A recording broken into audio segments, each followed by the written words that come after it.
السلام علیکم۔ انسان کا سب سے بڑا دشمن اس کا دماغ ہوتا ہے، جو پکڑ پکڑ کر لاتا ہے ان لمحوں کو جو تکلیف دیتی ہے۔ لوگوں کی عیبوں سے اس طرح غافل ہو جاؤ جیسے سوتے وقت تم دنیا سے غافل ہو جاتے ہو۔ جب تمہاری مشکلات حد سے زیادہ بڑھنے لگے تو سمجھ لو کہ اللہ تمہیں بلند مقام دینے والا ہے۔ کسی کی تباہ خالی پر خوش نہ ہو، کیا خبر کل زمانہ تمہارے ساتھ یہی برتاؤ کرے۔ اگر کوئی تم سے پوچھے بتاؤ زندگی کیا ہے، تو تم ہتھیلی پر ذرا سی خاک رکھنا اور اسے اڑا دینا۔ لوگوں سے یاد کرنے کا شکوہ مت کرنا، کیونکہ جو انسان اپنے رب کو بھول سکتا ہے وہ سب کو بھول سکتا ہے۔ زبان کا وزن بہت ہی ہلکا ہوتا ہے، مگر بہت کم لوگ ہی اسے سنبھال پاتے ہیں۔ انسان کی جسم کا سب سے خوبصورت حصہ دل ہے، اگر یہی صاف نہ ہو تو چمکتا چہرہ کس کام کا نہیں۔ دنیا میں وہی لوگ سر بلند رہتے ہیں جو تکبر کی تاج کو دور پھینک دیتے ہیں۔ بلندی کو اللہ پاک نے عاجزی اور انکساری میں رکھ دیا ہے، اور لوگ اسے تکبر میں تلاش کرتے ہیں۔ انسان کے لیے دنیا کی نعمتوں میں سے نعمت اسلام ہی کافی ہے۔ مشغولیات میں سے صرف اللہ تعالی کی اطاعت ہی کافی ہے۔ عبرت کے لیے روزمرہ کی اموات کا واقعہ ہونا ہی کافی ہے۔ تمہاری عورتوں میں سے سب سے بہترین عورت وہ ہے جو اپنی کردار میں پاک دامن ہو اور اپنے شوہر کو خود درجہ پسند کرنے والی ہو، جو چاہتا ہے کہ اپنے رب کو پہچانے، اسے چاہیے کہ پہلے اپنے نفس کو پہچانے۔ صرف دو لوگ مقدر والے ہوتے ہیں، ایک وہ جنہیں وفادار دوست ملتا ہے، اور دوسرا وہ جن کے ساتھ ماں کی دعائیں ہوتی ہے۔ عقل مندوں کی زبان اس کے دل کی پیچھے ہے، اور بے وقوفوں کا دل اس کی زبان کے پیچھے ہے۔ جو مرد بار بار عورت کو دھوپ میں لا کھڑا کرے وہ کبھی اس کی چاؤ نہیں بن سکتا۔ مرض میں جب تک ہمت ساتھ دے چلتے پھرتے رہو۔ وہ ساتویں آسمان پر رہنے والا رب ہم زمین پر بسنے والوں کا درد ہمارے ساتھ جینے والے انسانوں سے بہتر جانتا ہے۔ آنسو کا ہر قطرہ دنیا کی ہر چیز سے زیادہ مہنگا ہے، لیکن کوئی اس کی قیمت اس وقت نہیں جان سکتا جب تک وہ اس کی اپنی آنکھ سے نہ نکلے۔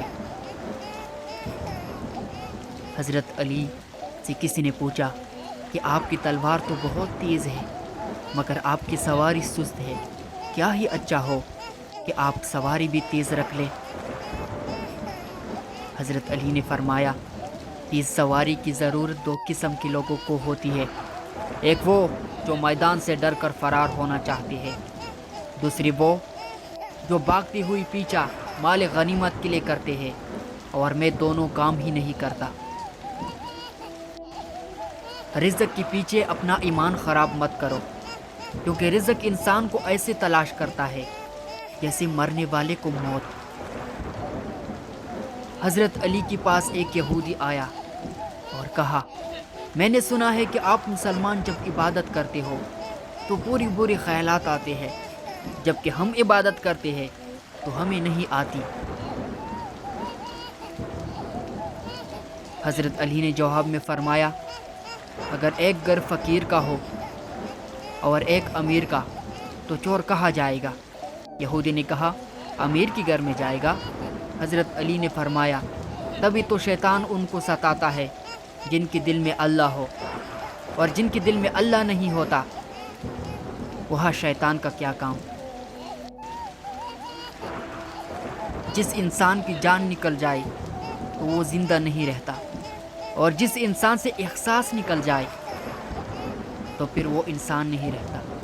مجھے اس شخص پر بہت تعجب ہوتا ہے جو روز دیکھتا ہے کہ اس کی سانس اور عمر کم ہو رہی ہے، لیکن پھر بھی وہ موت کی تیاری نہیں کرتا۔ جو شخص اپنے آپ کو پسند کرتا ہے وہ دوسروں کو ناپسند ہو جاتا ہے۔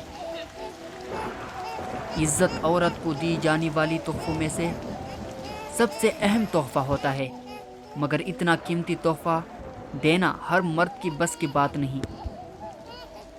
جاڑی اور بڑھاپے کو جتنا زیادہ محسوس کرو گے اتنا ہی لگتا جائے گا۔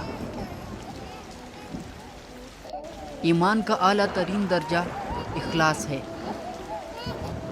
حضرت علی مجلس میں بیٹھی فرما رہے تھے کہ تقدیر اور نصیب میں بہت بڑا فرق ہے۔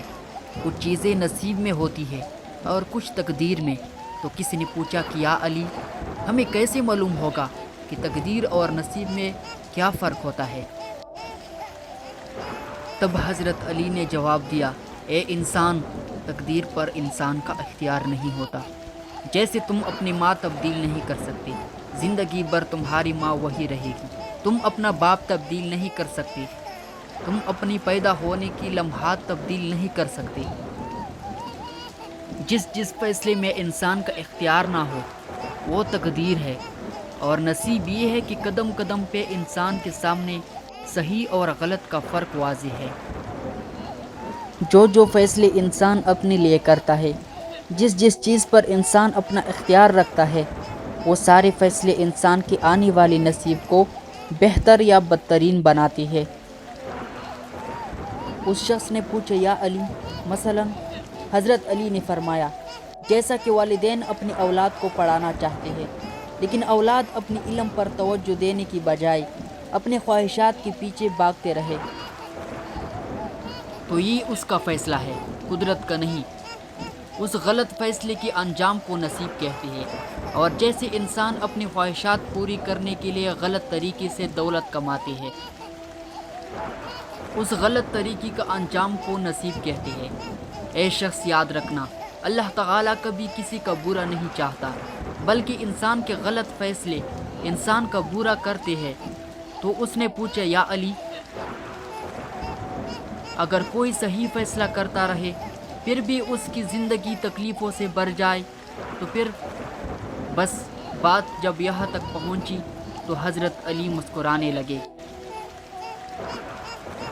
اور فرمایا، اے شخص، یاد رکھنا، اللہ تعالیٰ جس شخص کو زیادہ دینا چاہتا ہے اور نوازنا چاہتا ہے تو پہلے اسے اس منزل کی قابل بناتا ہے، اور قابل بنانے کے لیے اسے سیکھنا درکار ہے۔ یاد رکھنا، اللہ تعالیٰ جس کو سکھانا چاہتا ہے اسے نہ کسی مکتب بھیجتا ہے نہ کسی استاد کے پاس،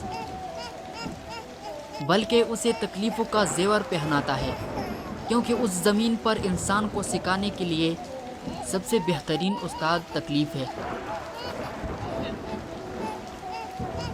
اللہ اس کی تقدیر میں تکلیفیں اس لیے لگتا ہے تاکہ وہ تکلیفیں دیکھ دیکھ کر اس منزل کی قابل ہو جائے جو منزل اللہ نے اس کے لیے رکھ دی ہے۔